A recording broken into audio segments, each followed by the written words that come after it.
You've probably heard of Mike Tyson, recognized as one of boxing's all-time greats. During the late 90s, he was an unstoppable force. Throughout his career, he earned more than $400 million. And how did he spend it? He purchased multiple mansions, kept exotic tigers as pets, acquired a collection of high-end vehicles, and even bought a $2 million bathtub. Yes, you read that correctly, a bathtub. However, by 2003, he had declared bankruptcy. Not simply broke, $23 million underwater. How is such a thing even possible? And perhaps more intriguingly, why do certain individuals earning $50,000 end up retiring with more wealth than those pulling in six-figure salaries? Today I'm going to share 5 of the most impactful lessons from a book I recently finished, The Psychology of Money by Morgan Housel. Let's dive in. Number 1, you don't have complete control. Okay? Let's be honest. You don't have total control over your success. We like to think that if we simply put in enough effort, make smart decisions, and hustle constantly, success is inevitable. But the truth is, luck and risk have a much larger impact than we're willing to acknowledge. During his high school years, Bill Gates had a close friend named Kent Evans.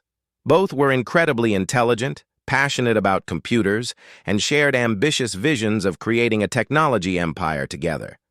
But before they could even finish school, Kent died tragically in a mountaineering accident, and in an instant his journey ended.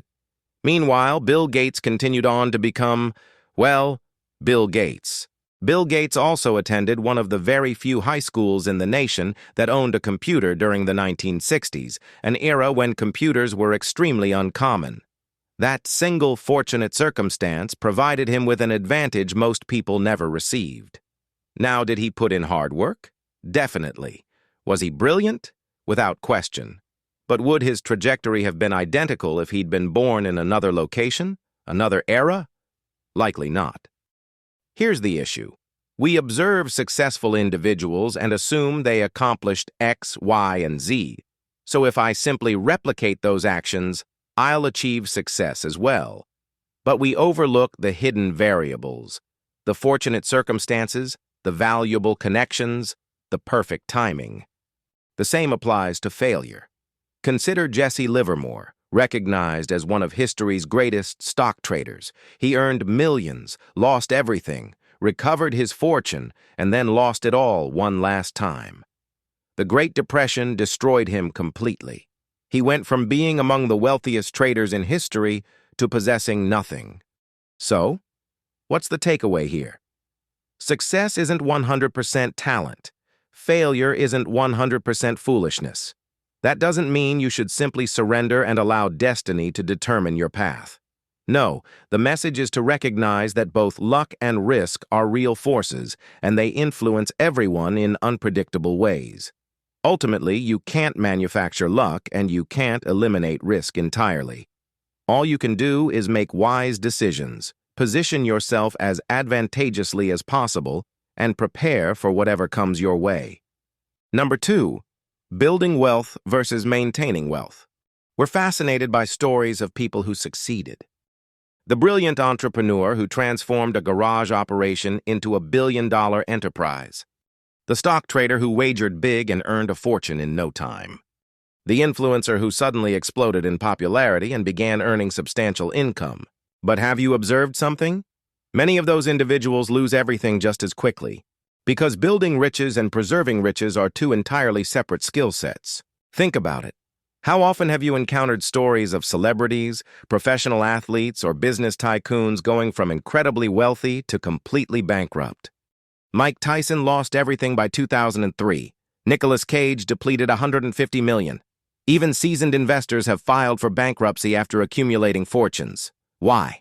Because building wealth demands risk. Maintaining wealth demands avoiding risk. Let me explain it clearly. If you want to accumulate wealth, you must embrace risks. You launch a business, invest in emerging opportunities, negotiate higher salaries, take daring chances that others are too afraid to attempt. You need an optimistic outlook. Think about pioneering entrepreneurs. Jeff Bezos leaving his Wall Street position to sell books on the internet. Elon Musk investing his PayPal earnings into Tesla and almost becoming bankrupt.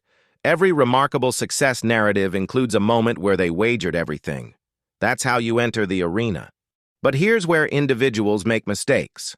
Once they acquire money, they continue playing the same high-risk game. They persist in taking dangerous risks. They overextend themselves. They believe the money will continue arriving indefinitely, and then everything falls apart, because maintaining wealth requires the opposite approach: modesty, persistence, and understanding when to stop taking chances. The founder of FTX, Sam Bankman-Fried, serves as a perfect illustration. He created FTX. It grew into one of the largest crypto exchanges within just a few years. At his peak, he was valued at $26 billion. But what happened next? He became consumed by greed. He took irresponsible risks, overextended himself, and in 2022, bankruptcy, arrest, total collapse. Now, contrast that with someone like Warren Buffett. Buffett possesses over $100 billion, yet he never pursues wild risks. He despises losing money more than he enjoys earning it. His approach is to endure long enough, and wealth compounds naturally. He doesn't follow trends.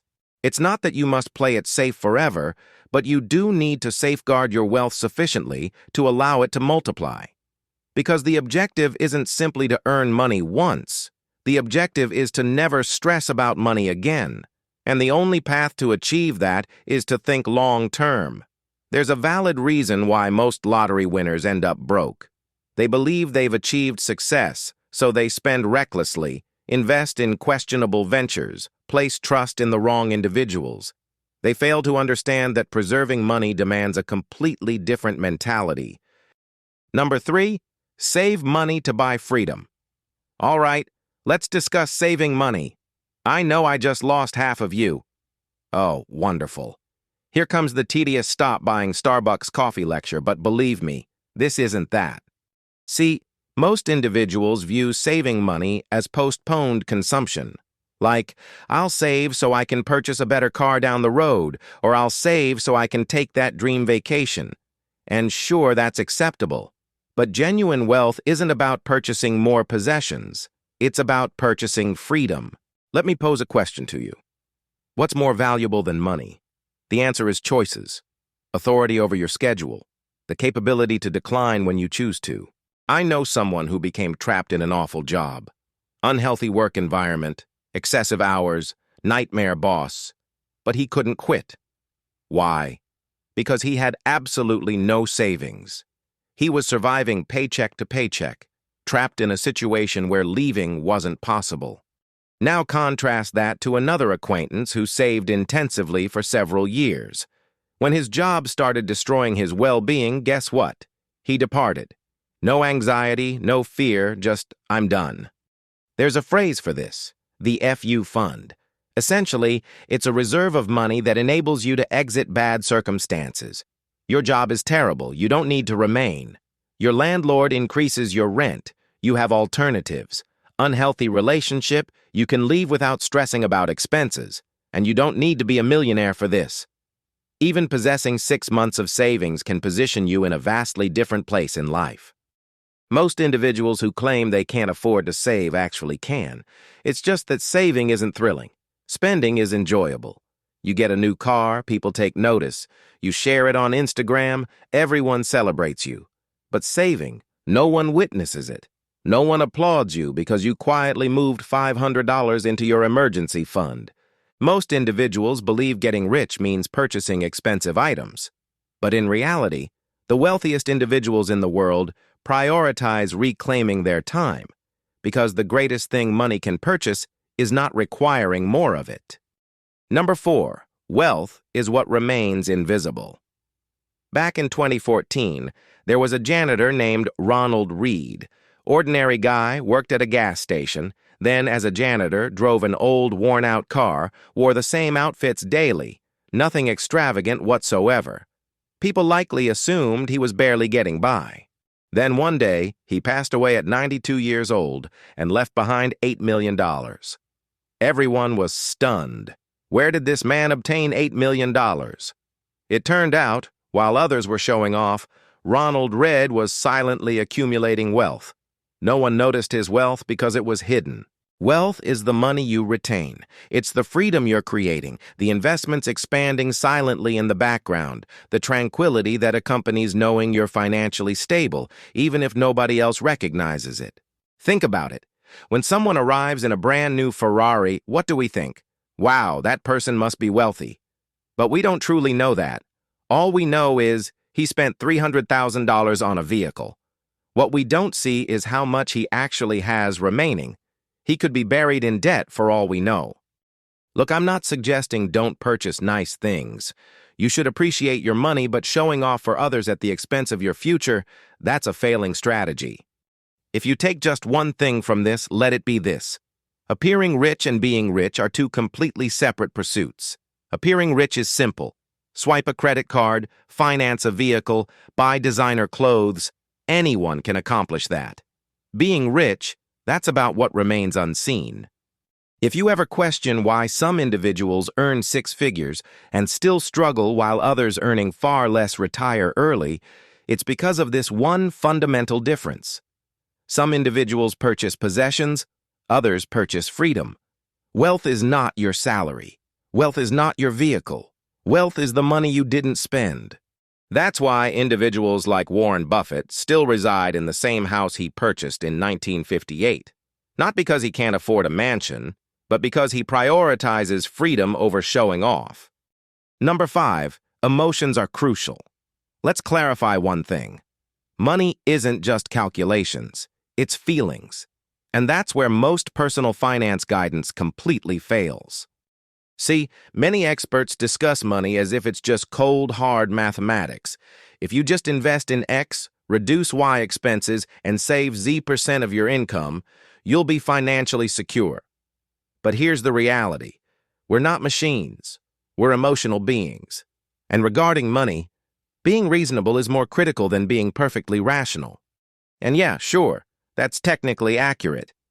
But individuals don't make financial choices based on spreadsheets. They make them based on emotions. Let's say you're investing. What is the most rational action to take? Allocate all your money in the stock market and never touch it. But what occurs when the market plummets? Your emotions dominate. You witness your portfolio decline by 40%, and suddenly that logical strategy doesn't seem so logical anymore.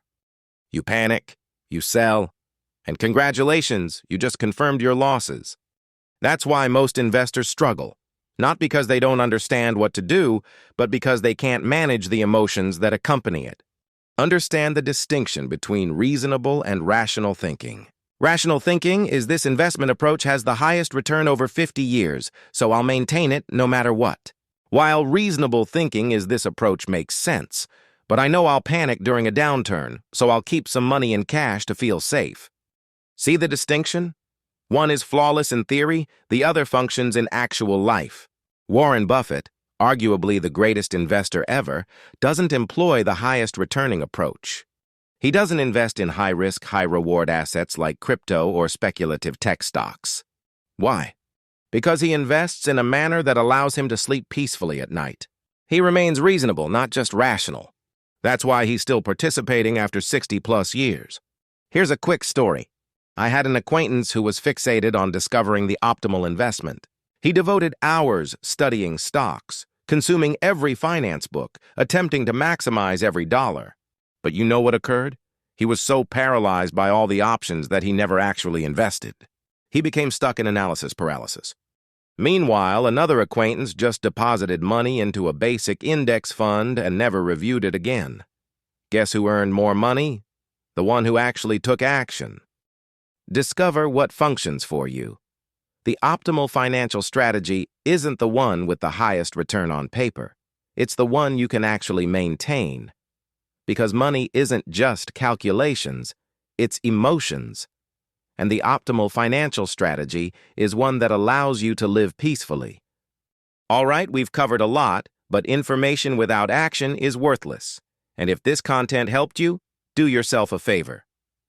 Take action today because the optimal time to begin was yesterday. The second optimal time is right now.